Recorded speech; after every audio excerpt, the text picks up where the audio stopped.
You've got to be in your MLS hot sheet every single day. I asked the question to a group of agents recently, like, what was the median price? When you're a home buyer, a home shopper, you know the numbers like inside and out over the last 30 to 90 days of your home shopping journey.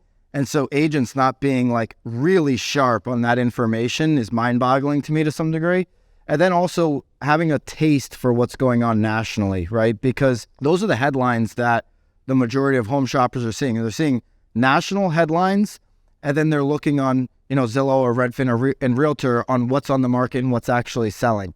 So being able to know and go deep on those conversations so that they know you actually have the information that's, outside of Zillow, or you can articulate it at a much deeper level, is going to build trust. And so I think 15 to 30 minutes is a good exercise on both, having, your MLS hot sheet and then having the information nationally so you can go deep when people have a question that's related to the local market. What I love about what Dan just told you is he went on 28 appointments, got 2 listings. So 26 of those, the average and ordinary agent, which nobody in this room wants to be average and ordinary, but the average and ordinary agent would tell you that that's a waste of time. Those other 26 appointments, because they didn't take action and they weren't able to get a deal out of it. I know because anecdotally this morning on my email, I got an email that came in from 2019. Literally, she replied, this lady Justine, to an email chain from 2019 when she was having thoughts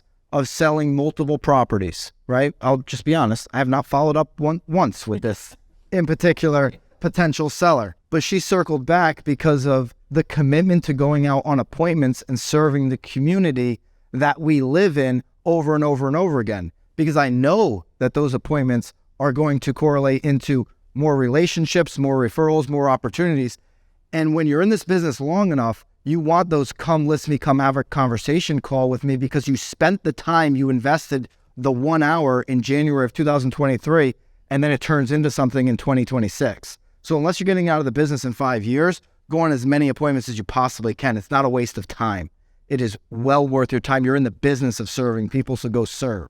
Here's what I think about the last 3 years, this strong market creating potentially weak agents. I'll take it a little step further. I think there's a contagion in this industry of agents believing that they have the ability to pick and choose who they work with, other than the other way around. I'm getting sick and tired of seeing on social media people say, well, if you don't like me for who I am, I'm so authentic. It's like the overused word on social media. Then we don't have to work with each other. And I see this over and over and over again the last 2 or 3 years. Why? Because leads and deals and opportunities in real estate the last 2 or 3 years were in abundance. And these agents got a little bit too high on their own supply. And now it's a different market. It's a totally different situation that we're in now. And so continuing to use that, and by the way, people remember that script, that post that these agents made on Instagram where they're like, I'm pick and choose. It's people that really are attracted to me, that are in my vibe and in my culture. We signed up to serve a particular community. We signed up to be of service in X county, X town. And as a professional, we should be taking it upon ourselves to go and meet with absolutely everybody. You don't see the biggest agents in the country, Jordan Cohen, out on the West Coast, or Ryan Serhan over here on the East Coast, ever uttering those words that I only pick and choose who I want to work with. You come off really conceited, and you're going to impact your personal business, and you're also going to impact the amount of people that you can help make a really informed decision in 2023. Being professional matters. I was talking to an agent in North Carolina earlier this year. He's like, I wear a baseball hat to all of my listings because it makes me feel like, who I am as a person. This is my style. If they don't like it, screw them. I'm like, how long you been in the business? He's like, I've been in business over 10 years. I'm like, did you do that your first 5-10 years, before they were come list me calls, people you already knew and were friends with?